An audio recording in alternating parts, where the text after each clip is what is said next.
जय Hind. Welcome to Jobteria. I hope कि आप लोग अच्छे होंगे, मस्त होंगे, पढ़ाई में अच्छे से लगे होंगे।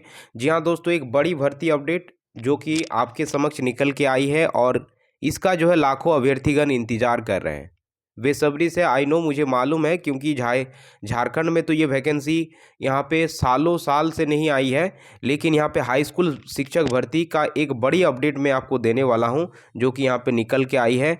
और इस वैकेंसी की खास बात यह है कि इस पे ग्रेड पे आपका 4200 रुपये का मिलने वाला है। इससे आप अंदाज़ा लगा सकते हैं किस तरह की सैलरी आपको मिलने वाली है। साथ ही साथ इसकी जो एलिजिबिलिटी है, अगर आप सिर्फ बीएड किए हुए हैं या फिर सिर्फ आपने अगर डीएलएड किए हुए हैं तो पर भी आप फॉर्म को फिल करेंगे। इसमें नो टेट और नो सीटेट रिक्वायर्ड है, यानी किसी प्रकार का टेट और सीटेट का यहाँ पे रिक्वायरमेंट नहीं रखा गया है। बिना टेट के आप जो है सिर्फ बीएड और डीएलएड किए हैं तो फॉर्म को फिल कर पाएंगे। इसलिए बोल रहा हूँ कि आपको जो है ये फॉर्म ज़रूर फिल कर देना चाहिए और ये मौका नहीं चूकना चाहिए। तो डोंट मिस इट, इसको मिस नहीं करना है। इस वीडियो में आपको सारी चीज़ें मैं A to Z बताऊंगा कि ये वैकेंसी कितनी निकल के आई है, सिलेक्शन प्रोसीजर क्या रहने वाली है, एग्ज़ाम पैटर्न क्या रहेगी और इसका आवेदन कब से कब तक होना है। ये सारी बातें जो इस वीडियो में आपको जानने को मिलेगा। तो जस्ट बने रहिएगा वीडियो में टिल इन तक। और इस वैकेंसी का अगर आप पीडीएफ अवेल करना चाहते हैं तो डिस्क्रिप्शन बॉक्स में टेलीग्राम ग्रुप का जो है लिंक होगा, उस पर आप कनेक्ट हो जाइए टेलीग्राम में, आपको वहाँ पे पीडीएफ प्रोवाइड कर दी जाएगी। तो चलिए वीडियो को स्टार्ट करते हैं, बने रहिएगा। देखिए, ये जो भर्ती है आपकी, ये राजस्थान लोक सेवा आयोग अजमेर की तरफ से, यानी राजस्थान में ये जो है टीजीटी की भर्ती आई हुई है। यानी आपका वहाँ पे सीनियर टीचर की भर्ती निकाली गई है। अलग अलग स्टेट में अलग अलग नाम से जो है यहाँ पे जाने जाते हैं टीचरों को, जो है वहाँ पे वरिष्ठ अध्यापक के नाम से जाना जाता है, यानी सीनियर टीचर के नाम से जो है टीजीटी टीचर को वहाँ पे संबोधित किया जाता है। तो यहाँ पे अगर आप देखेंगे, जैसे देखिए, आप किसी भी स्टेट के हो आप फॉर्म को फिल कर पाएंगे, इसमें कोई आपका रिस्ट्रिक्शन नहीं है। अगर आप झारखंड से हैं, बिहार से हैं, कहीं से भी है तो पर भी आप जो है इस भर्ती को के लिए फॉर्म को अप्लाई कर पाएंगे और यहाँ पे नौकरी कर सकते हैं। देख सकते हैं यहाँ पे जो है भर्ती की अगर बात करें तो सब्जेक्ट वाइड रिक्रूटमेंट्स कुछ इस प्रकार आपको देखने को मिलेगी। यहाँ पे अगर आप देखेंगे तो टोटल जो है यहाँ पे आप देखेंगे तो सबसे ज़्यादा पोस्ट किस में है और कम किस में है, इसी से आप पता कर सकते हैं। देख सकते हैं हिंदी में आपका जो है टोटल 288 पोस्ट है और इसके साथ अंग्रेजी में 327 पोस्ट हैं। और सबसे ज़्यादा जो है यहाँ पे आपको देखने को मिलेगा गणित में, जो कि आपके यहाँ पे 694 जो है पोस्ट है, 694 पोस्ट यहाँ पे निकाली गई है। उसके साथ साथ जो है यहाँ पे आपका विज्ञान से जो है 88 पोस्ट है, सॉरी 88 नहीं, 350 पोस्ट है, यहाँ पे आप ध्यान से देखें। उसके साथ साथ जो है आपका सामाजिक विज्ञान एसएसटी से जो है यहाँ पे अगर आप देखेंगे तो एसएसटी से जो है आपका 88 पोस्ट यहाँ पे देखने को मिलेगा। संस्कृत से आपका जो है 309 पोस्ट है और पंजाबी से जो है आपका 64 पोस्ट है।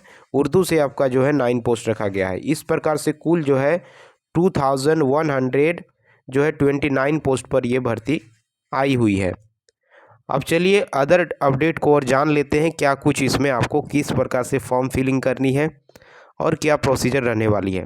देख सकते हैं, सबसे पहले सब्जेक्ट कॉम्बिनेशन को जान ले। और इसमें कोई ज़्यादा खास जो है कॉम्बिनेशन में हेर फेर नहीं है। यहाँ पे देखिए बताया गया है कि अनिवार्य शैक्षणिक योग्यता हिंदी, अंग्रेजी, गणित, संस्कृत, उर्दू एवं पंजाबी विषय के लिए, यानी इन सब्जेक्ट के टीचर के लिए जो है यहाँ पे आपने यूसीजी यानी आपने जो अगर यहाँ पे ग्रेजुएट कर रखा है और किसी भी रिकॉग्नाइज यूनिवर्सिटी से या इक्विवेलेंट डिग्री से अगर आपने जो है यहाँ पे कर रखा है ग्रेजुएट, तो आपका सब्जेक्ट कॉम्बिनेशन चाहे कैसा भी हो, देखिए इसमें कोई हेरफेर नहीं है।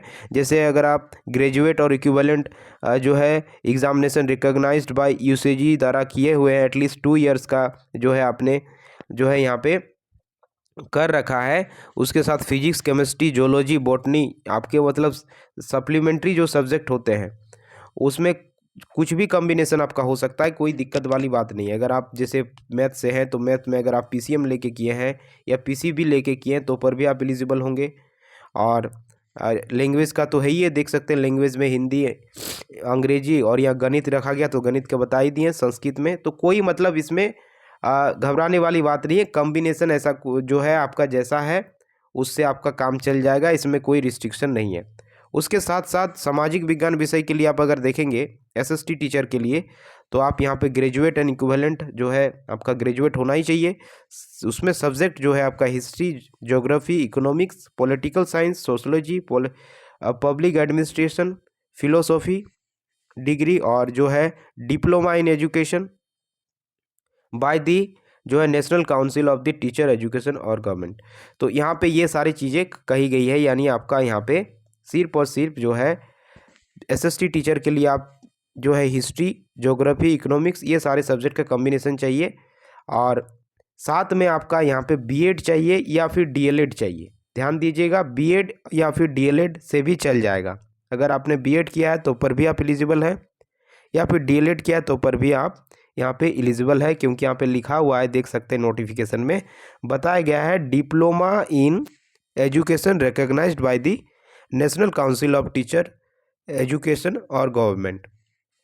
तो बिल्कुल आप लोग अगर इन सब में से किसी भी सब्जेक्ट में बीएड किए तो ज़रूर इस फॉर्म को फिल करें। और यहाँ पे अगर आप पे लेवल की अगर बात करेंगे तो वेतन आपको जो है ग्रेड पे देखिए 4200 रुपये की मिलने वाली है। और यहाँ पे आयु सीमा की अगर बात करें तो आयु आपका होना चाहिए न्यूनतम मिनिमम 18 वर्ष और अधिकतम 40 वर्ष होनी चाहिए, यानी 18 से 40 ईयर्स के बीच वाले कैंडिडेट इस फॉर्म को फिल कर सकते हैं। अगर आप अदर स्टेट के हैं तो आप as a general candidate consider किए जाएंगे, लेकिन अगर आप उसी स्टेट से हैं तो आपको एज रिलैक्सेशन भी मिलेगा, जैसे एसटी एससी को 5 ईयर्स मिलता है। फिर जो है आपका ओबीसी, फिर जो है इन सब को महिलाओं के लिए इस तरह का जो है एज रिलैक्सेशन है। तो यहाँ पे देख लीजिए। और डिटेल की बात करें तो आपका यहाँ पे चयन प्रक्रिया देख सकते हैं। चयन प्रक्रिया कुछ इस प्रकार से होनी है, देखिए चयन प्रक्रिया लिखा है, अभ्यर्थी का चयन प्रतियोगिता परीक्षा के माध्यम से किया जाएगा, यानी आपका रिटेन एग्जाम होगा। आवश्यकता पड़ने पर आयोग द्वारा उत्तर पुस्तक या पुस्तिका के मूल्यांकन में ये सारी चीज़ें हैं, मतलब यहाँ पे जो है आपका रिटन टेस्ट के माध्यम से होना है। और परीक्षा का स्थान और माह जो है यथाशीघ्र जो है इसकी तिथि जो है घोषित कर दी जाएगी। उससे पहले आप आवेदन देख ले कब से कब शुरू हो रहा है। तो आवेदन आपका 26 दिसंबर से लेकर 24 जो है जनवरी तक आप फॉर्म को फिल कर पाएंगे, यानी आपका फॉर्म फिलिंग 26 दिसंबर से स्टार्ट हो रहा है और 24 जनवरी तक जो है आपका न्यू ईयर तक जो है आप फॉर्म को फिल कर पाएंगे। उसके साथ साथ यहाँ पे अगर और डिटेल की बात करें तो चलिए नीचे आ जाते हैं। यहाँ से आप चीज़ों को देख सकते हैं। फॉर्म फी जो आपको लगने वाली है वो आपका फॉर्म फी देख सकते हैं। यहाँ पे जनरल ओबीसी के लिए जो है 600 रुपीज़ पे करना होगा, वहीं एसटी एससी कैंडिडेट के लिए 400 रखा गया है, और ईडब्ल्यूएस कैंडिडेट के लिए भी 400 और दिव्यांग कैंडिडेट के लिए भी 400 रखा गया है। तो यहाँ पे ये फॉर्म फी हो गया आपका।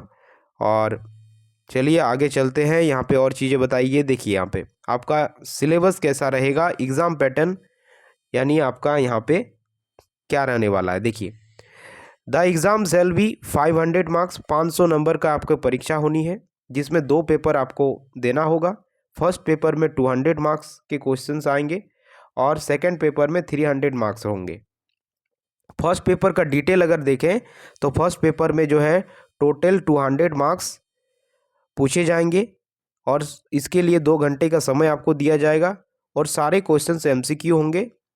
और किस किस सब्जेक्ट से ये क्वेश्चंस पूछे जाएंगे 100 क्वेश्चंस, तो geographical, historical, cultural and general knowledge of Rajasthan से पूछा जाएगा। करंट अफेयर ऑफ राजस्थान से क्वेश्चंस आएगा। General knowledge of world and India से भी क्वेश्चन पूछे जाएंगे। फिर एजुकेशन साइकोलॉजी से भी क्वेश्चन होगा, जिसको आप सीडीपी बोल देते हैं, उससे भी जो है यहाँ पे क्वेश्चंस रहेंगे। यानी ये 100 क्वेश्चंस पेपर 1 में कुछ इस प्रकार से पूछा जाएगा। खास बात यह है कि इसमें नेगेटिव मार्किंग रखी गई है, ध्यान दीजिएगा, इसमें नेगेटिव मार्किंग रहने वाली है। और नेगेटिव मार्किंग कुछ रहेगा आपका 1/3 रहेगा, 1/3 नेगेटिव मार्किंग यहाँ पे रखा गया है। और उसके साथ साथ wrong answer shall be mean the incorrect answer और मल्टीपल आंसर्स, मतलब रॉन्ग आपका क्वेश्चन तभी होगा जब आप गलत उत्तर देंगे या फिर एक से ज़्यादा उत्तर दे देंगे, एक ही ऑप्शन से ज़्यादा मल्टीपल ऑप्शन सेलेक्ट करेंगे तो उस केस में आपका क्वेश्चन रॉन्ग होगा। ये भी बातें बताई गई है। उसके साथ साथ समझने वाली बात यह है कि यहाँ पे the minimum qualifying marks shall be 40%, यानी 40% जो है आपको यहाँ पे स्कोर करना होगा। यानी आपका फर्स्ट पेपर में आपको 40% मिनिमम क्वालिफाइंग मार्क्स है, इतना तो आपको लाना ही होगा। और वहीं अगर बात करें तो 5% रिलैक्सेशन मिलेगा, जो शेड्यूल कास्ट है, SC ST है, उनको 5% का रिलैक्सेशन मिलेगा। तो ये रही बात। सेकंड पेपर की अगर बात करें तो इसमें 300 मार्क्स के क्वेश्चंस पूछे जाएंगे, जिसके लिए आपको 2 घंटे 30 मिनट का समय दिया जाएगा, यानी 150 मिनट्स का समय आपको मिलने वाला है। इसमें 150 क्वेश्चंस पूछे जाएंगे, यानी 150 क्वेश्चंस रहने वाले हैं। और इसमें भी नेगेटिव मार्किंग है, और इसमें भी 1/3 नेगेटिव मार्किंग सेकंड पेपर में भी आपको देखने को मिलेगा।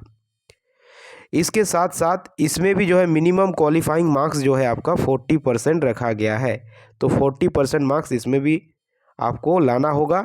और ये जो आपका सब्जेक्ट इसमें पेपर 2 में किन किन सब्जेक्ट से क्वेश्चन रहेगा, तो ये आपके कंसर्न सब्जेक्ट जो है, यानी जिस सब्जेक्ट से आपने बीएड किया हुआ है, ग्रेजुएट किए हुए हैं, यानी जिस सब्जेक्ट के आप टीचर बन रहे हैं, उनसे जो है क्वेश्चंस पूछे जाएंगे। और उसमें से भी कैसे सेकेंडरी और सीनियर सेकेंडरी स्टैंडर्ड लेवल के क्वेश्चंस पूछे जाएंगे उस सब्जेक्ट के। फिर जो है ग्रेजुएशन स्टैंडर्ड के भी क्वेश्चंस रहने वाले हैं, और teaching method of relevant subjects के भी क्वेश्चंस रहेंगे, मतलब उस सब्जेक्ट के जो है CDP के क्वेश्चंस भी रहेंगे। अगर आप मैथ्स टीचर हैं तो मैथ्स के CDP के क्वेश्चंस भी आपको देखने को मिलेंगे।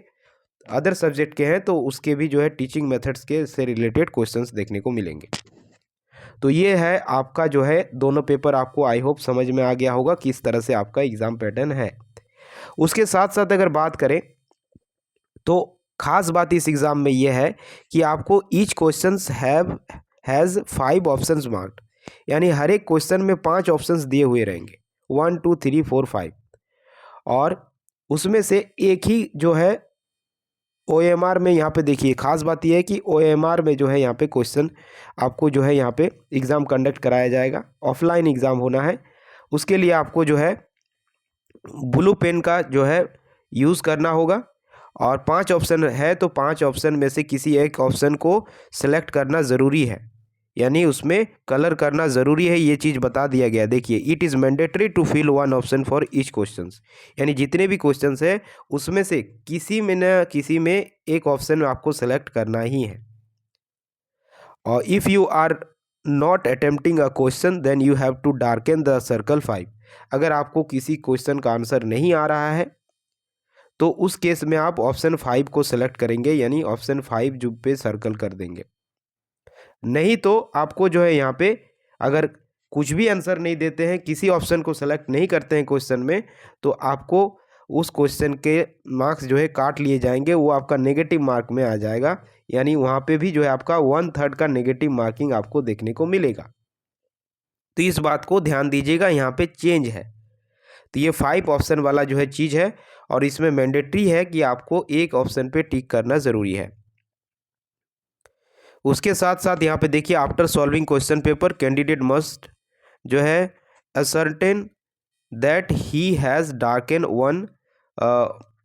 One of the circles for each of the questions.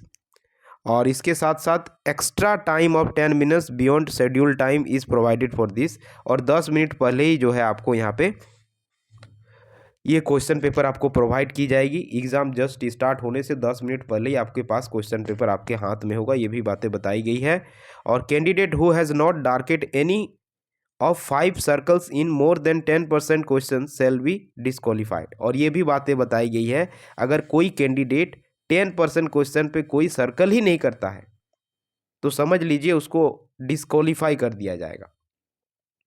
यानी आपका यहाँ पे अगर आप देखेंगे तो 250 क्वेश्चंस में से 10% क्वेश्चन अगर आप कोई ऑप्शन टिक ही नहीं करते हैं, ब्लैंक छोड़ना चाहते हैं, तो फिर आप डिस्क्वालीफाई ऑटोमेटिकली हो जाइएगा। तो खासा ध्यान रखना है इस एग्ज़ाम में कि आपको यहाँ पे ऑप्शन सेलेक्ट करना मैंडेटरी है। तो ये रही सारी चीज़ें, अच्छी अपॉर्चुनिटी है। देखिए, अदर स्टेट वाले भी लोग, बिहार में कितने सारे लोग जो है जॉब करने लगे हैं TRE 3.0 के तहत, TRE 2.0 के तहत। अभी जॉब मिलना बहुत मुश्किल हो गया है। रीज़न ये है कि वैकेंसीज अपने अपने स्टेट में आती नहीं है, आती है तो बहुत सारे केस कचहरी में चली जाती है, फंस जाती है। ऐसे में जहाँ भी अपॉर्चुनिटी मिल रहा है आपको ग्रैब करनी चाहिए और इन सब का अप्रोच लेना ही चाहिए। कोई मैटर नहीं करता, आप किसी भी स्टेट में जाके रह सकते हैं, एक अच्छी खासी सैलरी मिलेगी आपको, एक आप अपने जो है टाउन में रहेंगे, कोई दिक्कत वाली नहीं बात ही नहीं है, कोई कहीं भी रह सकता है। तो जो भी अपॉर्चुनिटी आ रही है इसको ग्रैब कीजिए, अपने स्टेट में आएगी तो वेल एंड गुड है, उस पर भी आप अप्रोच लीजिएगा, लेकिन अभी जो मौके आ रहे हैं उसको ज़रूर लेनी चाहिए। और इस PDF को मैं दोबारा बोलना चाहूँगा कि अवेल करना चाहते हैं तो टेलीग्राम ग्रुप में जुड़ जाइएगा, जो कि डिस्क्रिप्शन बॉक्स में है। Thanks for watching.